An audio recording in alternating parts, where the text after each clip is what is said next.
being here today. We've been told we don't actually have a mic, so I'm going to project, and I'm certain that our speaker will project well. Thank you for joining us all today, and thank you for being flexible and bearing with our location changes as we figure out our new location up here on the campus. We're hopeful that next year we'll have a set place every month, and you'll all know where to go. Just to keep you on your toes, however, I will say that our next lecture, and our last one of the academic year, we don't yet know the location, and it is on a Tuesday at 4:30, so we're shaking things up a little bit. And our next speaker will be our new dean, Dr. Untitled, who will speak to us about some of her recent work in her research world before she joined the team. Before I formally introduce Dr. Schwarz, I want to take a moment to express how fortunate we are here at the Drexel School of Public Health to have the Philadelphia Department of Public Health as such a strong public health partner. Department staff at all levels and all divisions of the department mentor and advise our students, either practicum and CBUM, and on occasion hire them when they are done. Staff guest lecture in our classes and bring the breadth of their practice experience into our classroom and enrich the level and the quality of the MPH and the doctoral programs that we bring.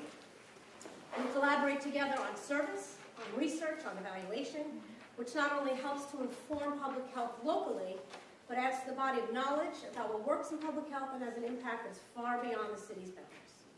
As a school of public health with our mission of research, teaching, and service, we are greatly enriched by our relationship with public health. Great. A testament to that partnership is that we are fortunate to have Dr. Schwarz deliver our public health grand rounds each spring. Don Schwarz is the Deputy Mayor for Health and Opportunity and the Health Commissioner for the City of Philadelphia. Before entering government service, he was Vice Chairman of the Department of Pediatrics at the University of Pennsylvania School of Medicine, Deputy Physician-in-Chief and Division Chief for Adolescent Medicine at the Children's Hospital of Philadelphia, Professor of Pediatrics in the University of Pennsylvania Schools of Medicine and Nursing, and a Senior Fellow at the Leonard Davis Institute for Health Economics at Penn.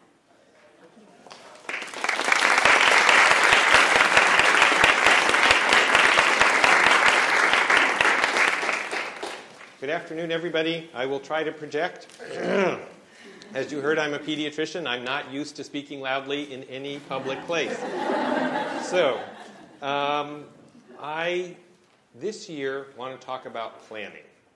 And I will try to integrate in an update on what's been happening with the department from what you heard last year, for those of you who were here last year. And if you weren't here last year, I'll try to make this look like it makes sense as a talk, not just bits and pieces. I want to acknowledge my two colleagues. I have Nan Filer, who's the Chief of Staff from the Department of Public Health here, and Dr. Girdhar Malya, who is the Director of Policy and Planning for the department. And I owe everything you see to them. So thank you very much. I also want to acknowledge the school. So this planning effort is a partnership with the Drexel School of Public Health. And for the new dean, Dr. Diaz-Rue, I want to not only say welcome, but thank you for the wonderful collaboration and help in not only planning, but in many other areas of the department. The collaboration between the school and the department, I think, is both rich and important. And we want it to continue. We want it to grow.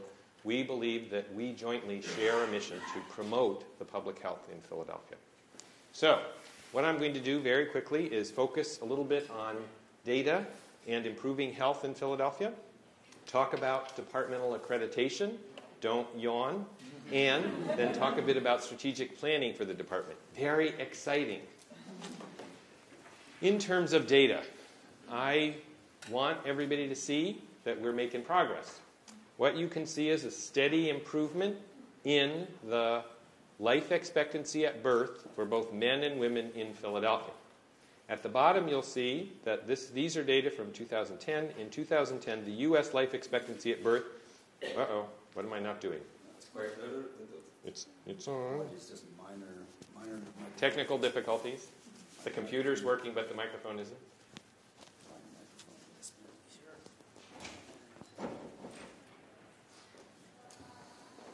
How's that? Better? Okay. We got a nod from the guy who's important there. I can see. Thank you very much.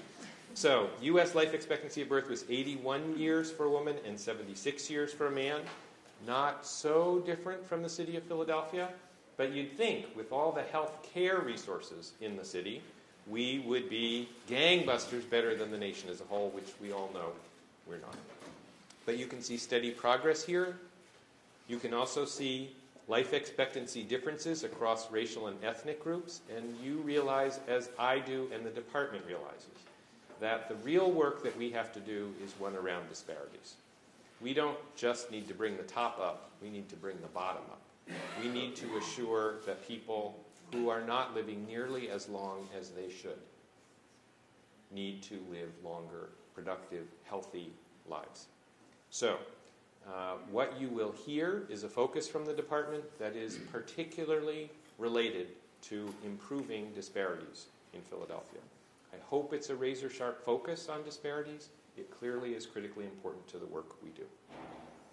We also can look at life expectancy by neighborhood, and you can see, as the American Public Health Association has highlighted, that people who live, let's see if there's a pointer here, there probably is, but pointer. That people who live just a mile or so apart live very different length lives, as well as very different quality lives as well.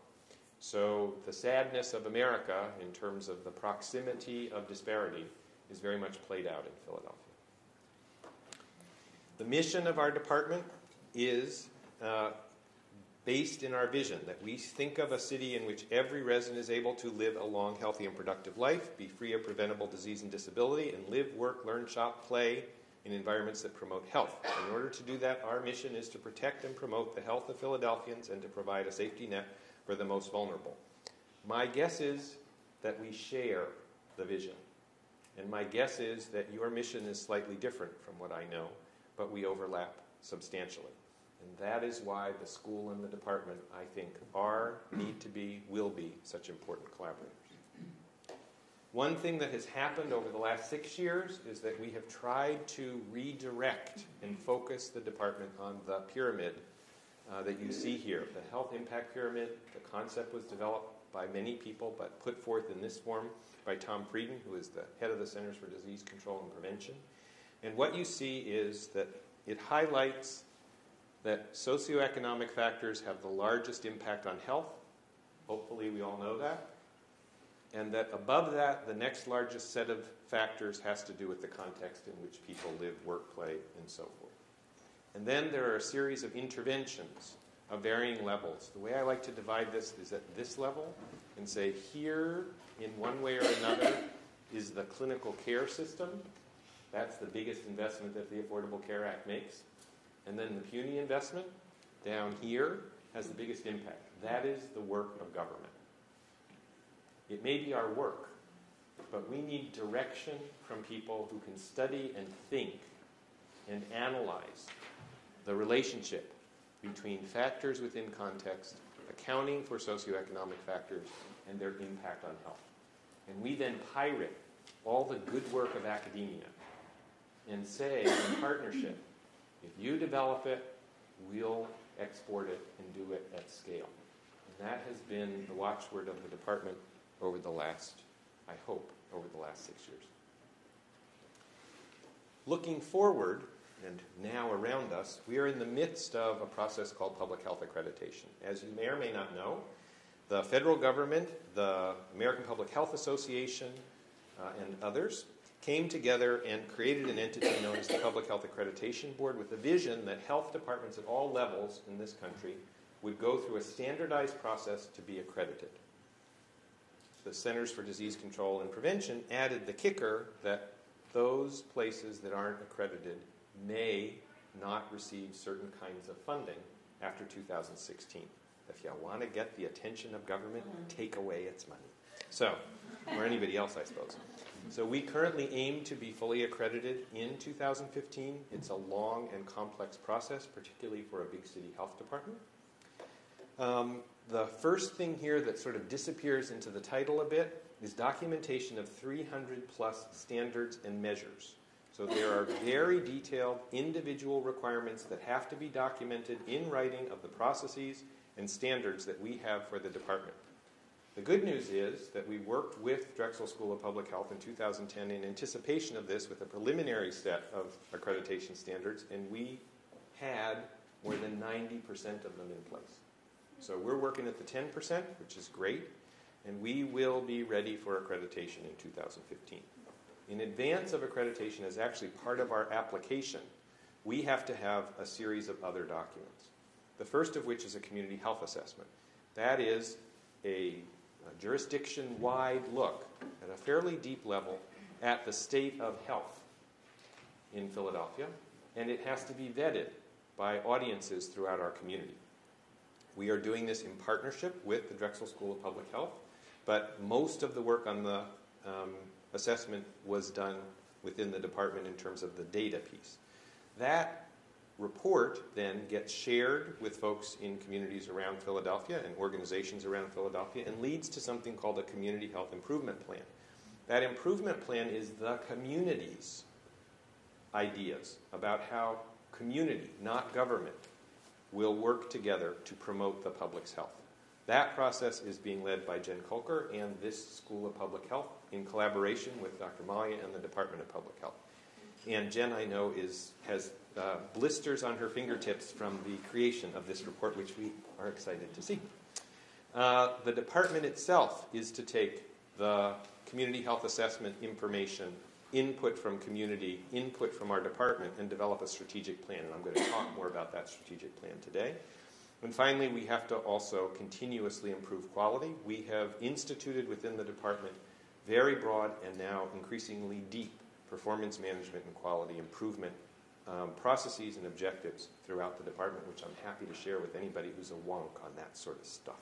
But it's pretty exciting, and we're seeing improvements throughout the department, initially in infrastructure, which nobody likes to think about, but is critically important to the work of the department, and next in program. So to give you a sense, accreditation thinks about the various kinds of communities in the city and divides the work into more community-based activities and more departmentally-based activities.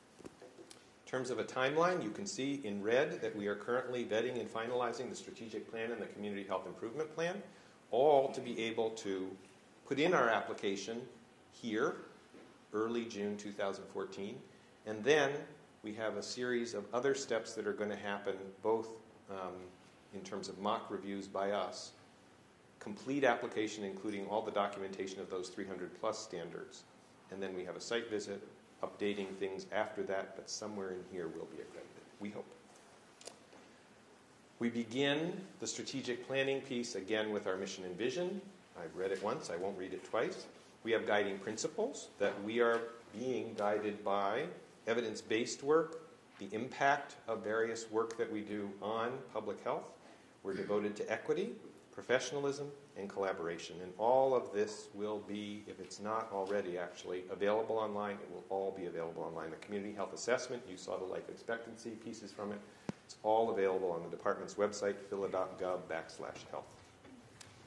The community health assessment looked at 62 different variables, divided into 13 domains, and took data from a wide range of sources, organized into 13 specific areas.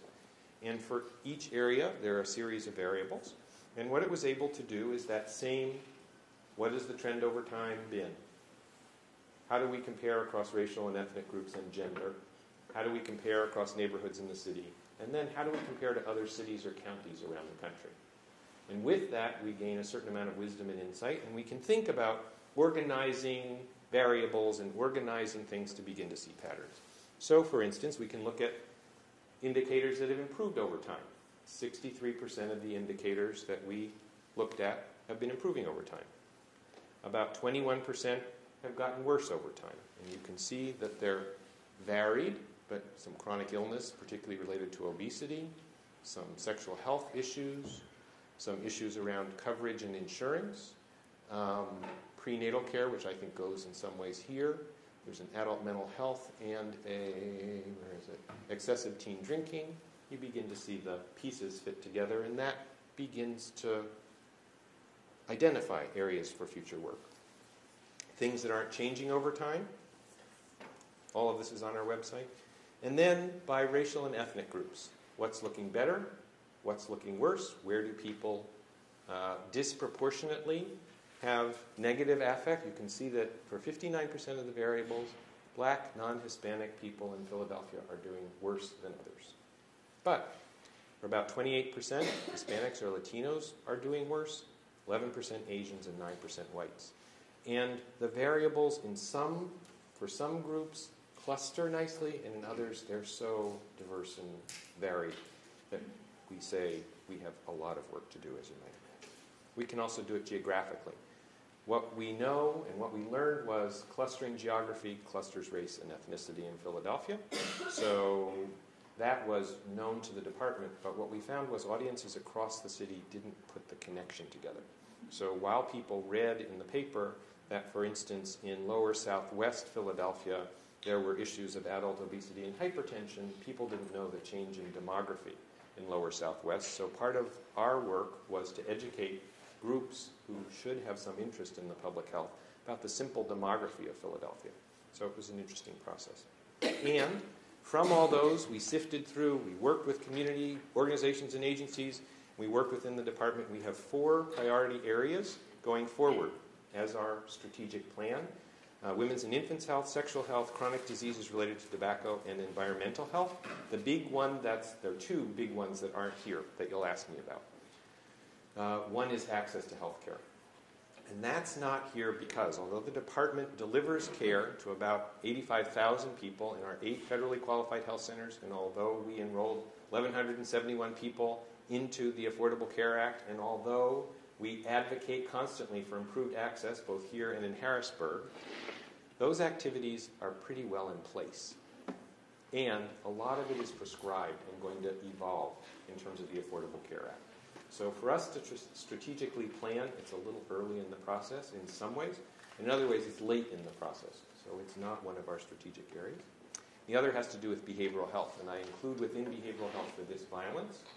And the reason for that is there's a Department of Behavioral Health and Intellectual Disabilities for the city, and we have charged them and tried to activate them in a public health approach to mental and behavioral health issues. And a lot of exciting work is now going on there. They've been a great partner in this, and I'm happy to talk more about some of the collaboration if you'd like. So, women's and infants' health. Here you see some of the plots over time from our community health assessment. You can see that teens who use birth control at their last sexual encounter, according to the Youth Risk Behavior Surveillance System from the Centers for Disease Control and Prevention, doesn't look like it's going in the right direction. Later, no prenatal care has gotten worse. Leveling off in 2010, we have our first indication in 2011 that maybe things have started to turn a corner, but still not enough. Too many women without adequate prenatal care. Breastfeeding initiation generally looks good. Infant mortality rates, we have the lowest infant mortality rate in the most recent year reporting, which is 2011, that we've had in the history of Philadelphia. Nice thing. Children up to date on immunizations, we have the highest, or close to the highest, childhood immunization rate of any city in the country. So, what are we going to do? We have organized strategies into 3 areas: policy strategies, health promotion strategies, and clinical care strategies. And you get an example here under policy to promote awareness of and access to long-acting reversible contraception, or LARC, for instance. And under health promotion strategies, educate the public and engage key community organizations on the importance of pre- and interconception health. And under clinical care strategies, enhance capacity to provide effective reproductive health services to adolescents in easily accessible and acceptable venues.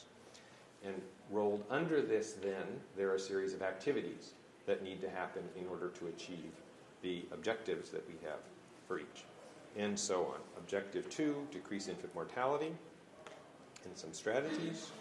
3, improve immunization rates for young children. And let me just illustrate. So one of the things that I get asked, not by this audience, but by others, is, so you have all this blah, blah, blah about public health. You have all this stuff that's aspirational. You talk about improving this and the rest of it. Show us that public health can make a difference. So you guys are all related to a school of public health. I don't have to convince you of that, but I'm going to try anyway. Let's just have a good, exciting moment. So what we know from this work by Jim Heckman is that when we look across studies that have had return on investment included, interventions with a return on investment, in general, return on investment declines, this is to the public sector, with age. In other words, the older the person is when the intervention occurs, the less likely a dollar spent by the government will return a dollar to the government in savings. This is $1 spent and $1 saved, and the point of inflection is at about age 8. So, if we invest before children are in 3rd grade, we get more than $1 back. If we wait until after that, we lose money for every dollar we invest, but this curve continues to slope downward, which means the earlier we invest, the less it costs us in the long run.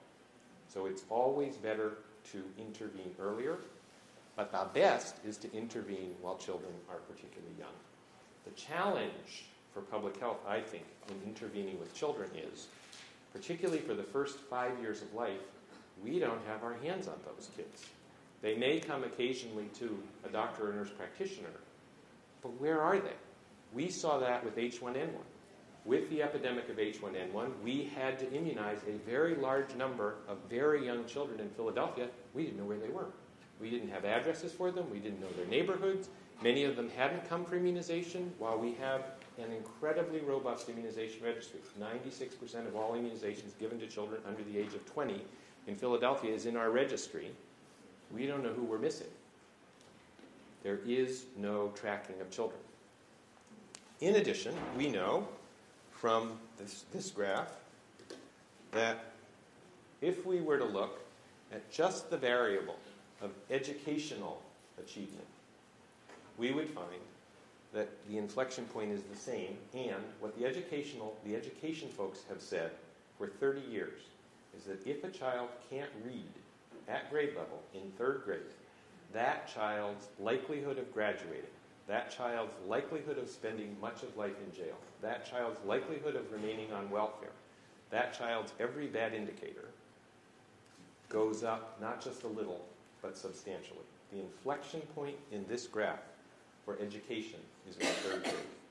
In order to read in 3rd grade, the strongest predictor is how you do before you get to kindergarten.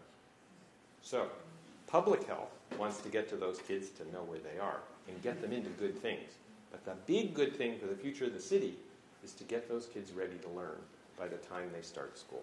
So, there's a program, the MOM program. It's a universal home visiting program for young children. And it says that if we get our hands on those kids and we get them into appropriate young kids, into appropriate educational opportunities before age 5, we can make a difference to whether they read at age 8. And if they're reading at age 8, their lives are going to be much better. And if all of the kids in Philadelphia are reading at age 8, we as a city will be better. It will cost us less to serve Philadelphians, and we will get much more back from Philadelphians if everybody's reading when they're 8 years old. The idea of this program is that there are a series of maternal challenges, both social and genetic.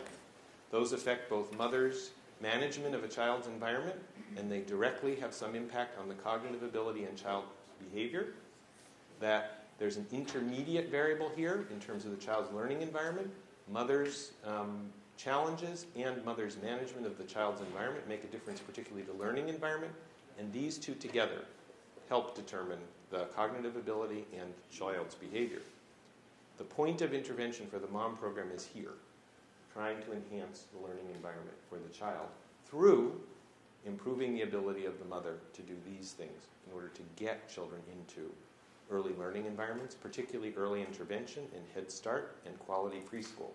3 things heavily funded not by the city of Philadelphia, but funded by either the federal or state government. So if we can leverage all those resources from outside Philadelphia to assure that every kid gets what he or she deserves early, they can read by 8 and we'll be a better city. Got the idea? Good. The program involves home visits that are coordinated just before a child goes for well childcare. That helps assure that someone screens the child for a developmental problem. And there is constant, as I call it, nagging and grandmothering by phone and in person to assure that people get their kids and can get their kids into primary care and into educational programming. I'll take a minute as the 5 o'clockers leave.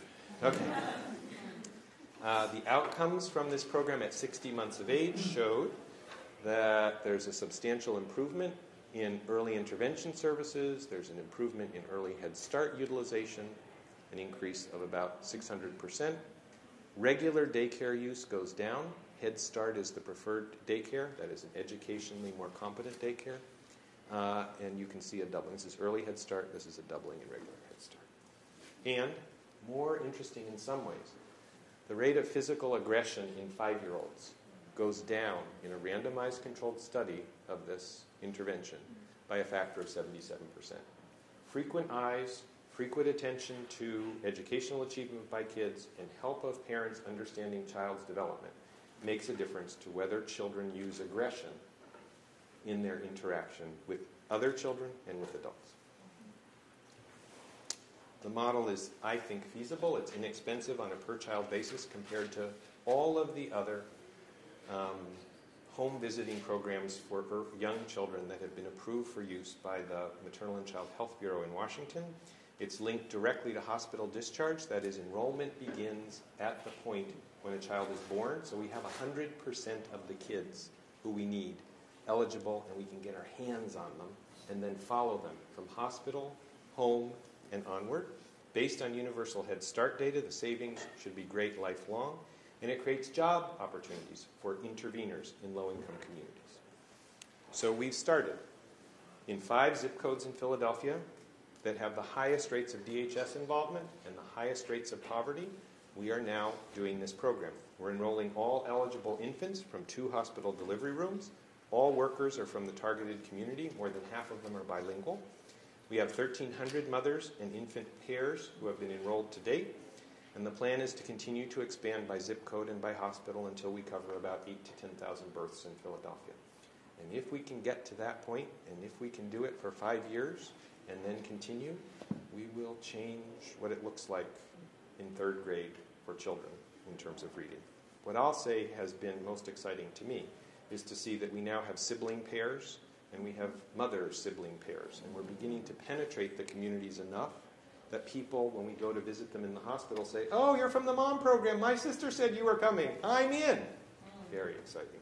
Change the norm for what people expect in a community that the city will give to people. Your first visit isn't from the Department of Human Services for child abuse. Your first visit is from the health department to try to help and promote your and your child's well-being.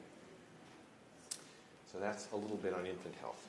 Our second area for strategy is improving sexual health. Now, when I say improving sexual health, some audiences giggle a little, nervously often. Some people walk out. I've had that happen. Some stand up and cheer. So, what's been going on in terms of sexual health? One thing that few people realized until it sort of crept up on us was that the rate of condom use by adolescents has been consistently declining in Philadelphia since the early 2000s. That corresponds to a profound cut in federal dollars for condom programs that made condoms available to youth. And when you don't make condoms available to kids, what happens to their use of condoms? So, at a time when we still have epidemic sexually transmitted infections, including HIV, we have fewer kids who are protecting themselves adequately. And with that, chlamydia rates went up. HIV diagnoses fortunately came down, although a much higher proportion of HIV cases now being diagnosed are in young people. And this disproportionately affects African Americans and Latinos, people of color. And if we look at who is having HIV new diagnoses, what you see, if you compare here with here, is that 2006 and 2011, the big change in the distribution is this group. That is men who have sex with men. So at this point in Philadelphia, if you're an African American man who has sex with other men between the ages of 25 and 40, your chance of being HIV positive is 50%. And we are not different from the other big cities in the country, and we are not different from urban counties. So we have an epidemic in a population that is very hard to reach that we need to figure out how to reach. But in addition, what we had in 2010 was about a 40% increase in gonorrhea cases just in teens. And if you're having gonorrhea and there's a fair amount of HIV around, guess what's going to happen?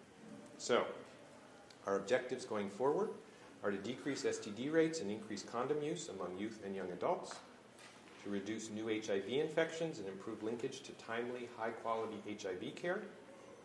And I'm going to give you an example that I talked about last year, but I can now give you the real kicker at the end. So, with that increase in gonorrhea in 2010, the department decided that we needed to do something that other health departments had balked at doing, which is taking on reproductive health in a big way, in a visible way across the jurisdiction. So, we launched a program in April of 2011 to make condoms available specifically to youth, kids who are between the ages of 13 and 19, because that's where the greatest increases and that's where the highest rates of sexually transmitted infection were occurring, and that's the group that we were particularly concerned about in terms of new HIV infection. So we created a Philadelphia condom, the Freedom Condom, through a contest, and we started giving out Freedom condoms everywhere. Everywhere included, if you come to our website, you can sign up to have condoms mailed home. We've given out more than 500,000 condoms through the mail to kids without a peep from parents. And in schools, while there was a limited program to make condoms available to kids in schools, about 10 schools in Philadelphia, we now have condom dispensers, which are free in high schools in Philadelphia, including a number of the charter high schools. So, condom distribution was point one. Verification of treatment. For the first time, shame on us, we began to call back all healthcare providers who treated adolescents to assure that an adolescent who got an STD got treated. We did partner service contact investigation for gonorrhea and chlamydia, which is not the standard any longer in public health departments because of all the cuts that have happened in STD outreach and treatment across the country. We educated healthcare providers to emphasize the need not only to treat a kid, but to treat their partners.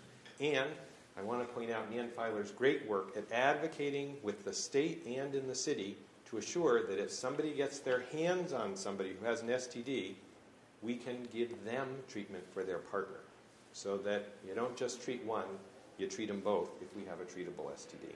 And finally, a lot of public awareness and education, particularly through social media. So, here's our website. I encourage you all to go to takecontrolphilly.org. And you'll see that with that, if you sign up for our app and you're in the appropriate age group, wherever you are, you can go into your smartphone and you can find the nearest condom 24/7. I love GPS. And I mentioned you can get condoms through the mail, and you can get them in school. And what we found was, sort of logically at first and then distressingly over time, guys got condoms, but women didn't. And there was real stigma about girls who tried to get condoms.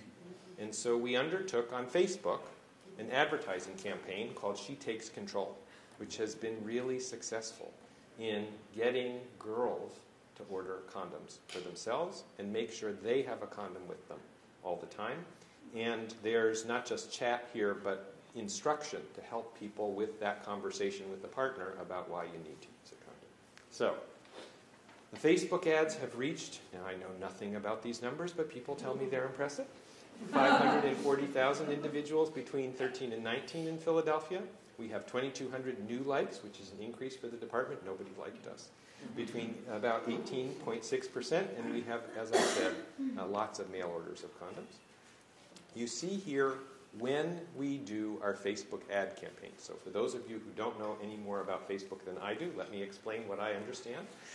When a particular demographic, kids from certain zip codes in Philadelphia who are the right age, go onto their Facebook page, we now advertise. This annoying little icon appears. And when you click on that icon, it takes you to our takecontrolphilly.org page and lets you order condoms. And what you see here is what happened to our requests for condoms when we did our advertising campaign. You advertise with kids for condoms, they go and they get condoms. Rocket science. And this is what happened to gonorrhea. And this is what happened to chlamydia. So we are now going to have fewer cases of chlamydia this year than we did before 2009. So we are well on the way to control of sexually transmitted infection among teens. The other thing to see is this is gonorrhea-reported cases by age group in Philadelphia. And it's by year, 2010 to 2013. You can see the dramatic decrease in both boys and girls in the 13 to 19 age group, here and here. See that nice trend? And you see it doesn't look so good for older folks. So one thing we know is when you do a focused campaign, you can make a big difference to the demographic you target, which was one of the questions we had. That is this a specific effect or is this a general community effect? And what we now know is we have a lot of work to do in older folks. But we were able to show not only that our advertising led to change in behavior, but that change in behavior and change in outcome is specific for the demographic targeted. It's kind of nice from a public health point of view. You can see the neighborhoods here. Zip codes outlined in black have experienced the largest drops. These are also zip codes targeted for the campaign. And what is most exciting to me, this is sexually active youth who have ever heard of or seen our own city Freedom Condom. Went in 2011 from 18% to 84% in 2013. Pretty remarkable for a public health campaign. Sexually active youth who have received a Freedom Condom, I just will point out here for boys, that says 72.7%. So we have reached 72.7% of sexually active boys in Philadelphia and given them one of our condoms. And the percentage of sexually active youth who know where to get free condoms, and here you see 77.9%, 84.8%. So when people tell me that public health should stay out of sexual behavior for youth, that the government has no place there, we now have really nice evidence to show that not only do we have a place, but it's a very productive place in terms of both reaching youth in a way that others don't and in changing the outcomes for youth around gonorrhea and chlamydia. And finally, adolescent awareness of our campaign. Boy, were we annoying. 96.7, 95.8, and so forth. So we will continue our work and expand our work. The next challenge for us is young men who have sex with men. The epidemic of HIV, STDs, particularly syphilis, in that population is appalling, and we need to figure out what to do. We've learned a lot with the first campaign. We're now designing the second campaign. Tobacco control and obesity. Our first objective is to decrease rates of youth and adult smoking. We've had great success. I'll tell you a bit more about it if you haven't heard, because I talked about it last year and it's all over our website. Second is to improve nutrition and physical activity and to decrease obesity in Philadelphia. 5 years ago, people said it wasn't possible, that the ongoing, unremitting rates of increase in obesity were not going to stop. And we've proved them wrong. So this is adult smoking prevalence in Philadelphia in 2010. What you see is the counties of the big cities in the country, because smoking data aren't available at the city level. They're only available at the county level. And remember that most of those counties are nowhere near as urban as Philadelphia is, because they include outside areas, not just the regular part of the county. But even with that, we have had extraordinary rates of adults who smoke.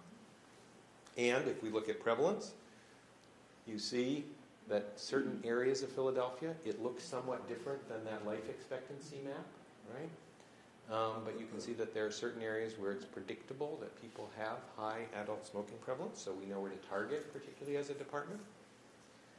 And we've done a bunch. So as examples, we made all of the recreation centers in the city of Philadelphia completely smoke-free. Not just the inside, but the outside, as other cities have done.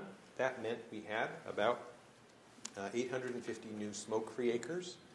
You keep listening, and at the end of the month, you will hear that the mayor has signed an executive order making all parkland in Philadelphia smoke-free. An additional 13,000 acres in Philadelphia that will be smoke-free. That doesn't mean we're going to patrol them all. But what it means is that we're going to give people who are in parks now both signs that say no smoking and an ability for those people who don't want to be sitting near somebody walking by somebody who worry about somebody who smokes dropping a butt and catching fire, we will give them power to say to smokers, you know, it's no longer legal to be smoking in this park, particularly in community parks and neighborhood parks. We think that will be important. And we're looking at the cost of cleanup for all those butts, which we'll have out there when the mayor announces. We've worked with insurers and healthcare providers to promote access to quitting resources. We know that people are twice as likely to quit successfully if they quit with resources, both nicotine replacement and counseling. And we've heavily used the state's quit line, which is free to individuals, 1-800-QUIT-NOW. As we look 7 months out after a call to the quit line, 1/3 of participants are smoke-free. If you know the success rate from other smoking cessation, 1/3 is extraordinary, and this is a really cheap intervention. So on a population basis, we invest, we get high return on that investment in terms of smoking cessation. We have clinical providers now working with the department. We detail them, just like drug companies do, to increase the likelihood that your doctor or nurse practitioner will at least ask you about smoking and know what to do if you say, I smoke, in order to give you help. You can see what happened to calls to the state quit line when we started to promote it. Remarkable. So we're down here in July of 12 in a month. That's about 3 calls a day. And we're way up here now in terms of steady calls to the quit line. I should point out the wonderful media campaign makes me want to weep whenever I see a bus go by with that kid's face. Secondhand smoke gets everybody every time. And this is what's happened to smoking in Philadelphia. So we have a 15% decrease in rates of smoking in the city. That's as of 2012. We are really looking forward to the 2014 data, which are being collected as we speak, and we're hoping that those rates continue to decline. Obesity. I'll highlight that the schools in Philadelphia started early in partnership with the city and others to make a difference to the food environment for kids. Both universal feeding programs in high-poverty neighborhoods, using SNAP dollars to do nutrition education, doing comprehensive nutrition policy for all the schools, fresh food financing initiative, and so forth, including most recently 1% milk and no fryers in schools as of 2009, I shouldn't say most recently. And with that, this is what happened to obesity rates among children in Philadelphia in schools. These are school-based data. So you can see in particular that the biggest declines are for minority kids, which no other city has reported. But when you do it in the schools, and the schools do it consistently over time, and that's where kids go who are most at risk, look what happens. The kids actually do better. So you see that line that looks almost flat? That's a 5% decline in obesity in children. That's much better than a 50% increase, which we saw over the decades before. And adult obesity, which everybody thought was going to go through the roof, has now leveled out in Philadelphia. No other city has reported that leveling off. And some fun things. So you know that we have a menu labeling law in Philadelphia. And you may recall from past years that we're in a battle with the FDA because the Affordable Care Act preempted us on menu labeling. We have an expansive menu labeling law. It's not just for calories in Philadelphia, but it includes in sit-down restaurants in particular, sodium and fat and carbohydrates. So we are trying to defend our law and ask for an exemption from that preemption. And one of the things we're doing, in collaboration with Amy Auchincloss, who is the lead author on the evaluation, we worked in a chain of restaurants in Philadelphia that were labeled, and other restaurants from the same chain in other states around Philadelphia where it wasn't labeled, and we compared what people ate and whether menu labeling information made a difference. And what you see is a significant reduction in calories purchased, a close to significant reduction in sodium, a significant reduction in saturated fat, and a significant, near significant reduction in carbohydrates. So you give people information, they make wise choices. Again, not rocket science. Has not been proven for expanded menu labeling. And the nice thing in particular is around sodium. We have extraordinary rates of adult hypertension in Philadelphia. And we know, particularly in African Americans, that hypertension is salt sensitive. But people don't have good information. about the salt content in what they eat. So public health needs to change the environment in which people eat, both giving them information and directly changing that environment. One of the other fun things is a partnership that we've had with the Temple University Center for Asian Health, the Asian Community Health Coalition, and the Chinese Restaurant Association to work with the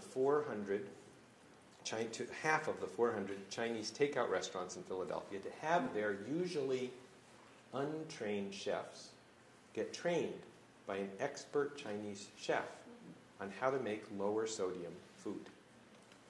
The evaluation looked 6 months after the intervention of education and found that in 2 representative dishes that are the most popular on the menu, there was a 20% reduction. This is voluntary. A 20% reduction in the sodium content, pre- and post-intervention. So, if we look in poor communities in Philadelphia, if you walk around poor communities in Philadelphia and you look down commercial corridors, you'll see little yellow signs with red writing. Those are Chinese takeout restaurants. You won't see a McDonald's very often. You won't see a Burger King very often, but you'll see Chinese takeout everywhere. For folks, particularly young adults, who have hypertension, they have no way to easily reduce the sodium content of what they're eating when they go out for lunch, for instance. This is a way to passively, for them, reduce their exposure to sodium, and we think potentially preserve their cardiac function over time. Environmental health. So, objective 1 is to protect children from environmental health hazards, which is pretty important. 2 is to promote food safety through education and inspection of food establishments. If we look at the data that we have, and I have to say that in terms of health, we could use more good data measuring the environmental health and the impacts of environments directly on people. But these are good air quality days in Philadelphia. The funny thing about this is you see that upward trend? Gangbusters. Here, the federal government changed the standards. So we're still doing great compared to where we were, but compared to the standards, it doesn't look quite so good. This is an indication of a measure that we're not paying enough attention to. So the community health assessment highlights the rate of asthma hospitalization per 100,000 children in Philadelphia. And this would be called ridiculous for me as a pediatrician. Children with asthma in California rarely go into the hospital. Kaiser in California formed a partnership and began to work in a concerted fashion with hospitals and healthcare providers in California to say, no child with asthma should be out of control. Every child with asthma should be healthy. It's bad for their long-term lung function. It's bad for their educational outcomes. It's bad for family dynamics. It's bad for the economy because parents have to take time off from work. No child with asthma should be hospitalized, and this is what has happened in Philadelphia. And it's a complex story. It's an unintended partnership among healthcare providers and the environment, right, allergens and other things, and parents and schools and the health department and everybody else. We all need to pay attention to this, which is one reason why we're highlighting it. And the particular offender that we in the health department are focused on is what's at home. So homes in Philadelphia are a disaster. Poor families live in environments where children are exposed to asthma-producing stuff every day. We are developing and have developed and are looking at the outcomes, as you'll see, of a program to make a difference to that. I'll talk more in a minute. Let me just show you the distribution, the poorest neighborhoods in Philadelphia. We've made great success in terms of indoor environments in working with families on lead. So rates of elevated lead levels in children have come down dramatically over time. We in the health department, although people don't usually talk about it, also inspect for rat complaints, which means we go into people's houses, lead and rats. Those two areas used to be like this in the health department, silo here and silo here. This is rat complaints. Again, looks very similar in distribution to the lead complaints in Philadelphia. Interesting pattern. So we're going into the same neighborhoods, in the same houses, at the same high-risk populations. but with separate programs. If we look at housing characteristics in Philly, what you see is the proportion of homes. This is blue is people below the poverty line, green is African American, pink is all Philadelphia, and green is the U.S. So this is people below poverty. What you can see is the proportion who have a hole in the roof, leaks in the house. This is African Americans, African Americans, African Americans. The issue of disparity begins at home. And thinking of what we're going to do in terms of the homes of people whose health is being affected by their home is a challenge. So, there is something called green and healthy homes. And I want to acknowledge Nan Filer, who particularly has been a champion and beaten me up left and right over, we got to be doing more about this. She's right. So, a green and healthy home is dry, clean, safe, well-ventilated, pest-free, contaminant-free, well-maintained, and energy efficient. Those would be 8 separate programs in the health department in the past. So, Healthy Homes, Healthy Kids works to prevent and correct significant health and safety hazards. Our partner is the St. Christopher's Hospital for Children, where, working with their asthma practice, we're identifying children who have asthma that's out of control, come into the emergency room, going into the hospital. They get referred to the health department in partnership.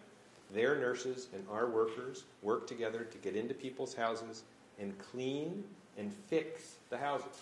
So we get rid of the allergens, we get rid of the lead, we get rid of the mold, we fix the houses.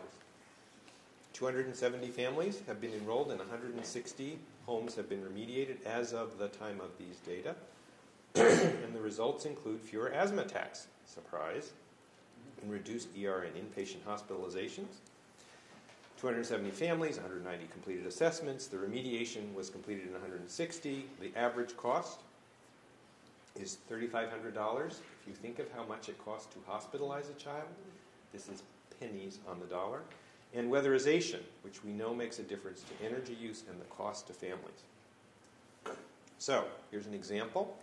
SL and her 4 children, a 14-year-old, 11-year-old, an 8-year-old, and a 6-year-old have lived in their home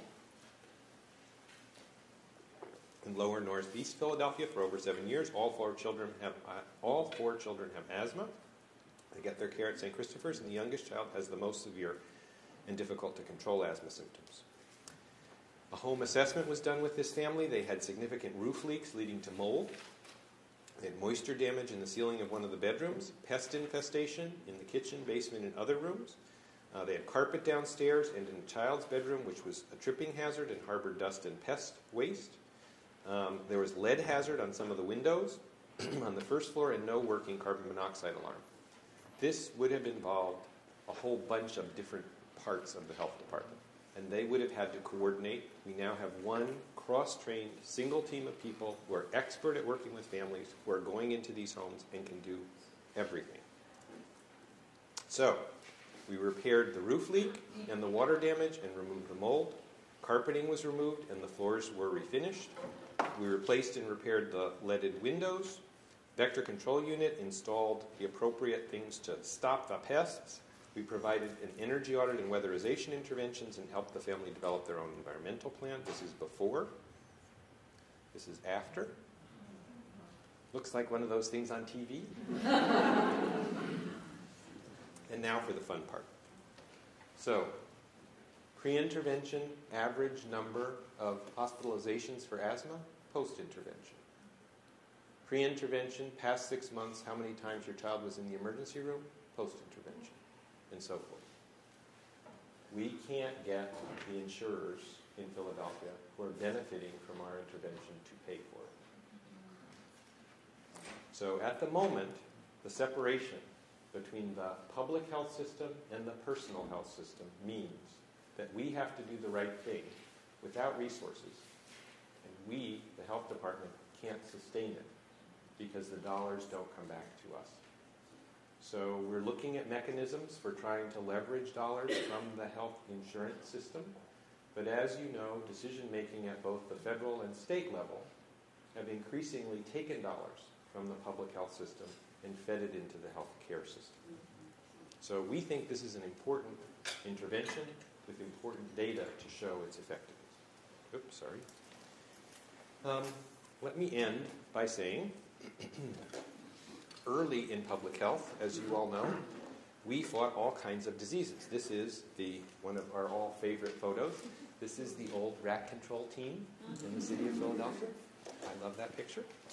And certain diseases were endemic. They were here all the time. And if you surveyed someone in Philadelphia in 1800 and you talked about all these things, they would say they were a natural part of life. Like, for kids in West and North Philadelphia now, sexually transmitted infections and asthma hospitalizations and obesity and smoking and so forth. And it doesn't have to be. Just like none of us lives any longer with yellow fever in Philadelphia, and very rarely do we see typhoid fever or diphtheria. I hope that 100 years from now, all of these scourges for our children and adults won't be here anymore. That's what our department needs to focus on. The theme that I hope you've heard is we're doing this in a strategic way. We're doing it in areas that we've targeted and tried to focus on going forward. And we've done it particularly focusing on contexts, which is government's role. And we are now trying very hard to do it in partnership with the health care system in terms of figuring out how to sustain many of these interventions over time. Thank you all very much. I'm open to questions.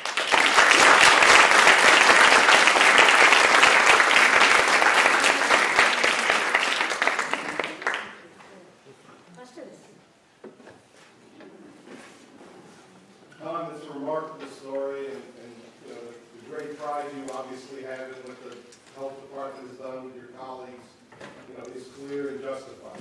I know, I get to work with them. What has struck me about at least half of the issues that you talked about is that you could do so much better if you had a partner that doesn't exist in Philadelphia, which is the school system. I was wondering if you might comment on the disarray in the school system that doesn't provide, you know, nurses or probably dietary counseling or sexual health or counselors or whatever, that some of the issues that you've addressed could probably be even... So I'm going to tell you a story. All right. I was a country pediatrician here in Philadelphia 25 years ago. And in those days, I practiced with teenagers, and we wanted to have condoms in schools. And those of you who were here remember the fights to get condoms in schools. And the only reason we had any condoms in schools in Philadelphia is because a 70-plus-year-old woman who was the head at that time of the Board of Education stood up and said, I don't care what anybody says, there's this thing called HIV, and I am not going to be able to sleep at night if I know that the action of this board promotes HIV for one child. And we got a pilot program in 10 high schools to be able to hand condoms to kids. The school district was much better funded then. They were much more into health education then. They were doing a whole lot more then. We now have condoms in public high schools in Philadelphia, which I have to tell you, when I took this job, I said to people, it ain't never going to happen, but I'm still going to try. So it's personally really gratifying to me. So if we think about what the schools have done over the last 14 years to promote obesity prevention, I cannot fault the schools. I can only say they have done everything that any other school district has done and more. While everybody wants to be down on the schools and say they're not funded, there are no nurses, it's all true. But I don't think they're a bad partner. They're tough. They're going through really hard times. And the one area, if I had a wish, would be to be able to improve the health curriculum. But in terms of other interventions, I think they are trying to hold their fingernails on the balloon before they have to drop. And they're doing a good enough job. They allow us in. So if you want to talk about partnership, other school districts, I have colleagues in Cincinnati who can't get near the schools. I have colleagues in Kansas who get laughed at if they talk about it. We have a willing partner. They may not be able because of financial reasons, but they're willing. And I value that a whole lot. And I think we've made progress due to that. So my staff sometimes want to tear their hair out, and people in the health department would like to push certain people in the district out a window. But we've had good success working even with all the things. The crime is, imagine what we could do if they were adequately funded and adequately resourced.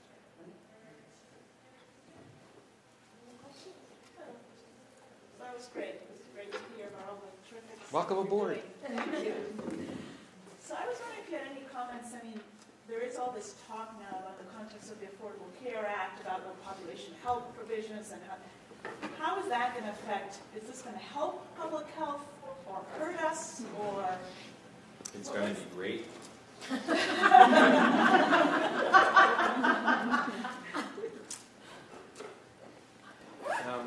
I think in the long run it's going to be great. In the short run, it's going to be a struggle. In the short run, Congress, as you know, has underfunded the public health provisions. So when the President and the administration envisioned this thing called the Affordable Care Act, they envisioned it saving money by making people healthier. And they invested, at least on paper, in improving what happens at an environmental level and through the structure of health departments and through better training and through all sorts of things. Unfunded mandates at this point. And in addition, the structure said there are all kinds of programs that we have funded as public health programs, like the Vaccine for Children program, which we can skinny down now because everybody's going to be covered, so we don't have to provide direct funding any longer to government. We can just put it into health insurance. The problem with that is that many of those programs, while it's true the supplies, the vaccine, can be provided through health providers, there's no quality control through health insurance. We go into every pediatric practice in Philadelphia. We check the temperature of their refrigerator. We make sure that the vaccines haven't expired. We educate the staff. We check the records to make sure they didn't miss opportunities, and we assure that they report all the vaccine use to us. When we lose that ability, there will be nobody doing that. It will be the same for treatment and follow-up of sexually transmitted infection. We're already seeing those dollars go away. It will be the same for HIV prevention and HIV testing.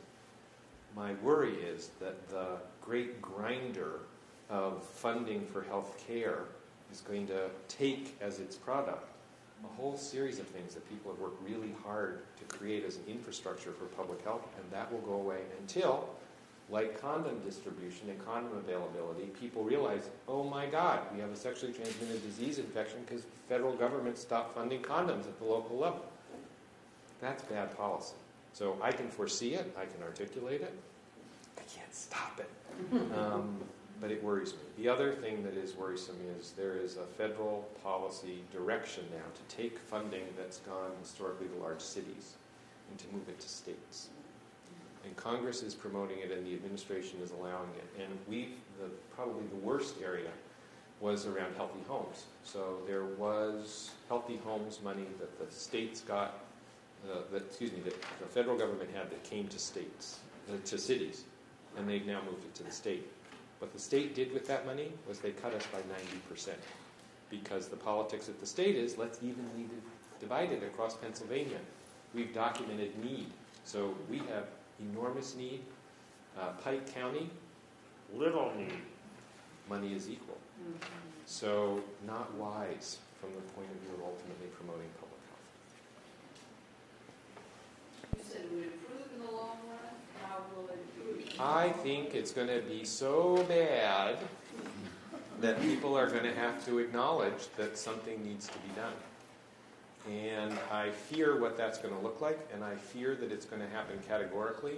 First we'll see it in this area, then we'll see it in this area, then we'll see it. At some point, maybe the light bulb will go off and people will say, oh yeah, all of these have to do with public health. Look what we used to have, we need it again.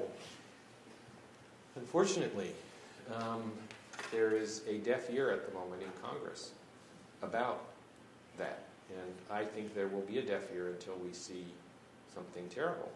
That's how public policy often happens in this country, particularly in public health, and I think that's a tragedy, particularly since I think we can document the good things, we can explain the good things. I think we now have good data on the effective use of public dollars by public health, which we didn't have 30 years ago or 20 years ago. I think we do now, but no one's willing to listen. So all that rhetoric about show us the data, we have data. no one cares. This is all about politics. So it's bad policy. The graph you showed on the relationship between the age of interventions and the return on investment was compelling, but it appeared to be based mainly on educational or social interventions that occur outside of the health department activities, although they have an impact on health.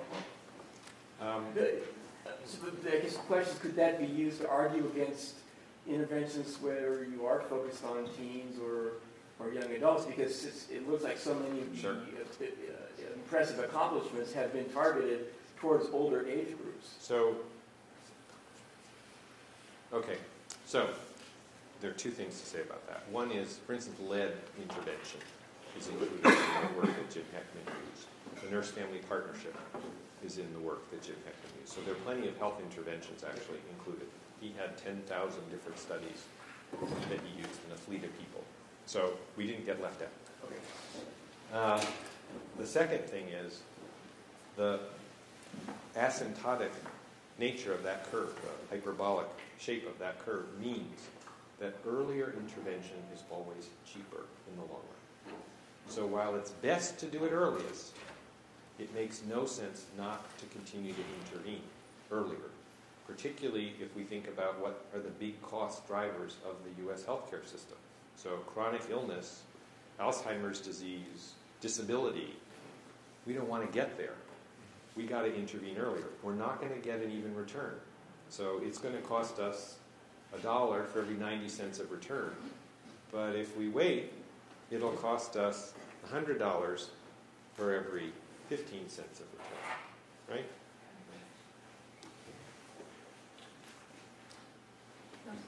Thanks. I appreciated the display of the trend data around some key health issues in Philadelphia. Go online, phila.gov/health. I go there. And I'm curious, what are the emerging or understudied issues that public health professionals should turn their attention to in the city now? In the city? In the city. Well, the first thing I say to everybody is I want comparative city data. I'd like to know how New York is doing, not just up here even, which we don't have, but a deep dive. So let's take infant mortality rates, which are really disparate across cities, apart. Let's look just urban to urban. What's different? Let's look at smoking. What's different neighborhood by neighborhood in cities as opposed to counties? Now, I think county comparisons are important for the majority of people, and they're politically really important. But we need an urban agenda where we begin to look at the 1/3 or more of Americans who live in cities and have the worst health status, cities and urban areas, right? So cities need that kind of information. So that's a big one. Other stuff, let me look at my colleagues as well. What variables would we like somebody to study? What an opportunity. I think there are a series of issues related to the ties between variables. So, for instance, what's the impact of substance abuse on prenatal care? And the crossing of more than one variable. Looking at that longitudinally over time, we can do a little of it. We can't do as much of it as I think we'd like to do. And there are a whole host of environmental things about home environments, which we're beginning to document, but boy, is there a lot that isn't well documented on a large enough scale to advocate. So the number of homes in Philadelphia with roof leaks, we have some idea, but the number of homes with mold, we don't know. Yeah. The thing that I've been really interested in, largely with Dr. Meyer's work and also Dr. Schwarz, is the impact of marketing and advertising and the restrictions of the First Amendment and the way, I'm a lawyer as well, but I do think that even within these neighborhoods, all the work we're trying to do around, signs around tobacco and advertising of soda and pricing, and I think I've learned a lot being in the department to think about other strategies, economic and marketing and stuff, but I'm just so struck in those same neighborhoods where we worry about the quality of the housing that, and all the work we're trying to do is just the relentless push of unhealthy products, and particularly tobacco, and the limits on what government can do. I think that's something particularly in the tobacco and healthy eating context, but it's discouraging. Thank you all very much. Thank you.